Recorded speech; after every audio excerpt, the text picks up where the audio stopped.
of different types of lifestyles that indigenous people live being represented. And I feel like the more that that develops down the road, if folks like you and I and people our era and generation and older can welcome them in properly, where they can accept each other without and prop each other up without having to be so blatantly that or too explanatory of that. Like allow people to just be their weird self. Welcome, everyone. This is Jermaine Jackson, producer here at Daybreak Star Radio, the only station indigenizing the airwaves. And today I have the honor of sitting down with an artist whose voice carries generations of story, spirit, and sound. He's not only a rapper and producer, but also a sound designer, educator, and community builder. From mixtapes in high school to 50-track albums, theater productions, and now his latest project, Creator Bless the Underground. His work is rooted in culture and driven by purpose. We are excited to get a dive into his journey, his message, and the heartbeat behind his music. Basil, welcome to the show. How are you doing today? So how Hamadak Chante Washte na Nape Chuzapido, Mia Damakota na Malakota, um, Talon Bazille Dushino and Machiapilo na Wakia Chante Wa Okia Wichasha Demie. So hello my relatives, greet you with a good heart, warm handshake. My name is Talon Bazille Dushino. That's my full name. I go by my middle name Bazille in my music, rap. I am Lakota and Dakota, coming here from Mini Luzahan, Rapid City, South Dakota, but originally from Crow Creek and Cheyenne River areas over there in central South Dakota, and now working in Kyle. So I'm kind of all over 605 at this point in a good way.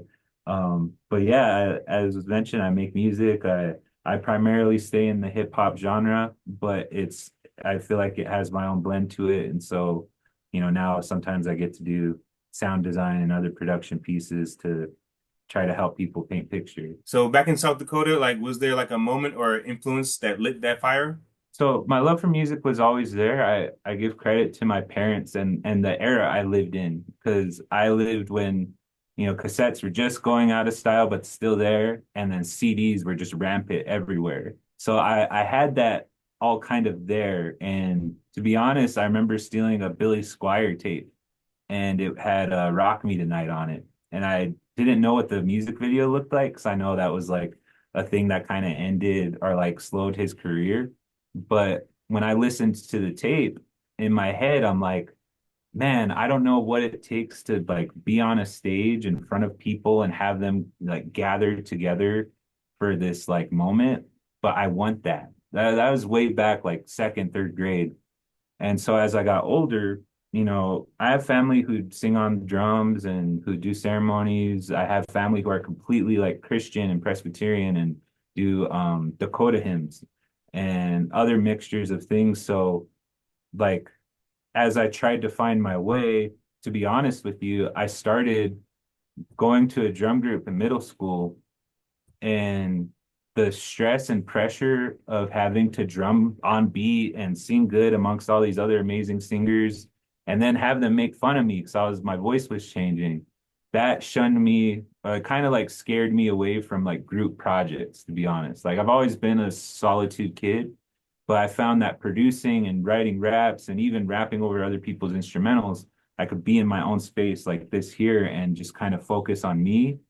And to be honest, it took a long time to accept and understand how that in itself is an indigenous practice. But for the longest, I felt like, oh, I'm not a good native. I'm not a good this. I'm not, really Lakota. I'm still trying to figure out my language. But through it all, like I still know prayer songs. I still know all of that. Like that's all embedded in me. It's just, hip hop and rap specifically get this thing for me where I like to talk, as you can see. Uh, and I write a lot. So it's my only way of like making any kind of sense of the world sometimes. You dropped your first tracks, I think, when you were 13. Is that correct? Yeah. And then so now you're releasing like a full package now with the Creator Blessed Underground. How do you feel like your sound and message has evolved over all those years? What gets me the most, or what I notice in my own reflection, is that Like I try to be very vulnerable, especially like in the college years of Bazille, which a lot of those are vaulted for a reason. I was like expressing every suicidal thought I had, every like issue I faced. That was all in my music, and it is still today. But I feel like throughout time, as I've gone through different things or gained different perspective over different things, you hear things change. And then so as I get older and I'm into college, that depression turns into like more depression, but also anger and also Mhm. anxiety of like, damn, I have to stay alive.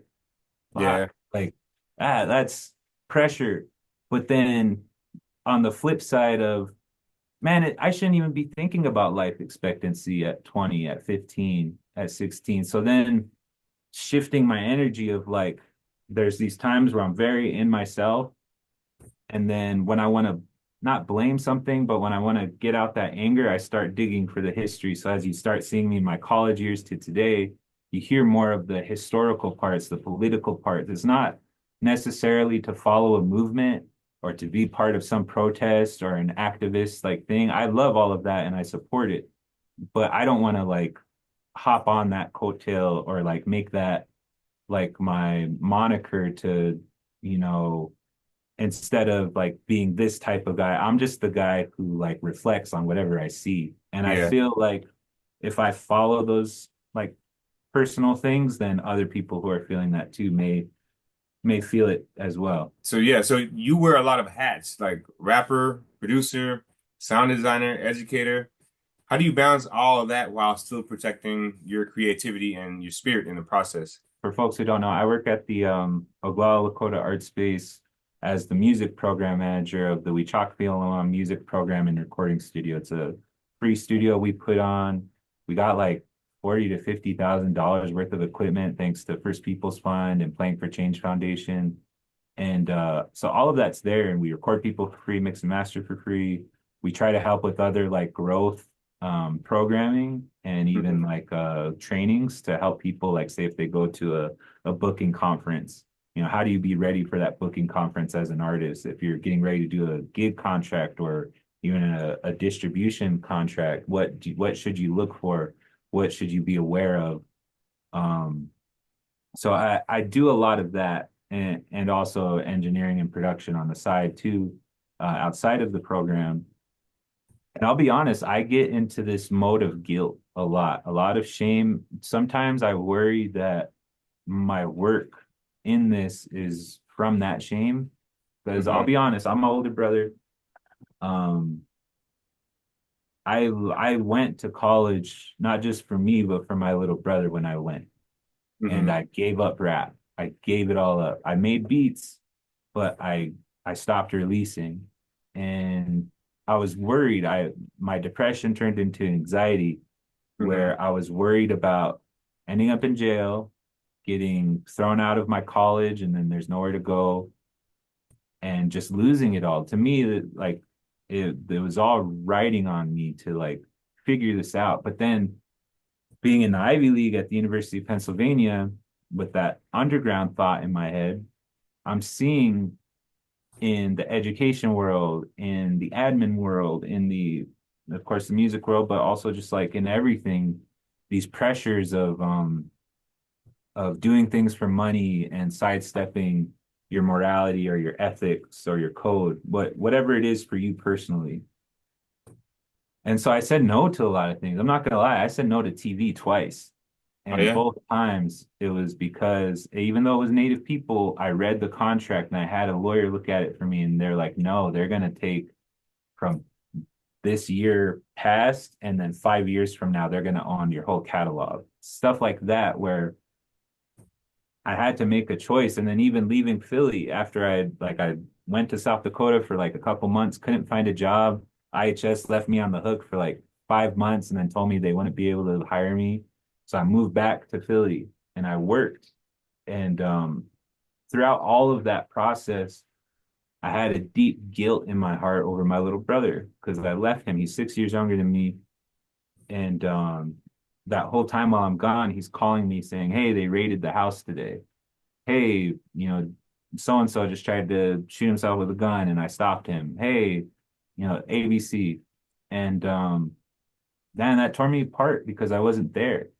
Yeah. So as I'm in college, in reflection, I think I tried to fill that void by being an older brother to a lot of the people of color around me. The way I'm trying to balance it and make justification of it in my heart and my mind and my spirit is that if I follow all these steps and send the press releases and do this whole package and this album like I've been wanting to and follow my dream with it, then I can better aid the people coming up. Like, here's how you send something to Daybreak Star Radio or Indian Country Today and get Yeah. on them. Like this is just me kind of like as much as this is for myself and I love this, I'm in the back of my head, I'm like keeping notes so that way I can talk to them about stuff. Um, that kind of has how I've been balancing it lately. With all the work you're doing at the music program, what are you seeing in the next generation of native artists coming up? Diversity, Yeah. diversity. There's I think there's been a phenomena because, we're just now at the cusp of natives being on TV, being on the Yeah, radio, I having big know. concerts. We're still as big as it seems now. We're at the beginning. We're Yeah. still there because that's why I go to this underground thing because there's decades of artists who were there, but who nobody knows about, whether they're a rock band or hip hop artists or a traditional singer, like legends. Every tribe has legends.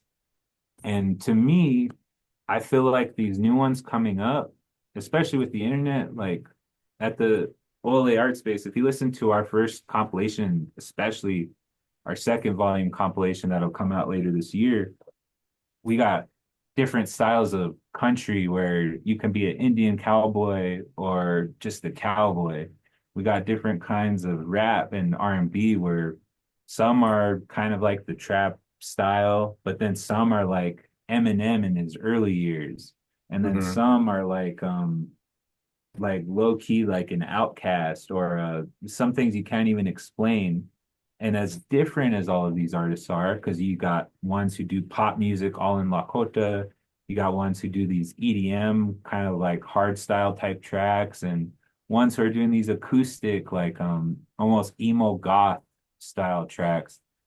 What I see is more and more of different types of lifestyles that indigenous people live being represented. And I feel like the more that that develops down the road, if folks like you and I and people our era and generation and older can welcome them in properly and keep them from going to that jaded area of like what it's been, where people are scarcity politicking and oh, there's limited seats at the table. There's guys like Superman who tell us there's seats for everybody here. There's room for Yeah. everybody here. And I believe that wholeheartedly for the simple fact that, like, we got all kinds of youth out there, all kinds of lifestyles. People, maybe come from Pine Ridge, but they grew up in California and vice versa. Um, and all of those are experiences that need to be validated through song, through video, through film. And I think the phenomena in the beginning, as we're still in this cusp, is people are still kind of, even native people, I think, are still trying to find that happy medium where they can accept each other without and prop each other up without having to be so blatantly that or too explanatory of that. Like allow people to just be their weird self. What advice would you give a young native artist that's just starting out and they don't know what to do, but they know they want to pursue music? Don't lose sight of the kid in you, of that child in you that whatever brought you to music, whatever like your favorite artist made you feel, pine on that. Become a nerd over your craft because all of that history, whether it's painful or good, it will teach you something. So I beg the artists present, emerging, whatever, don't forget. Don't forget your local legends. Don't forget the ones we already talk about. Um, they will teach us so much. And I think Yeah. that's why like I'd speak to that because to me that's the past, present, and future all in one. A lot of the time, like men won't talk about what they got going on. There's a lot of shame that comes with that. I had, reached a point, prior to writing the song where I was just like no one believes me. No one's going to believe me. It's because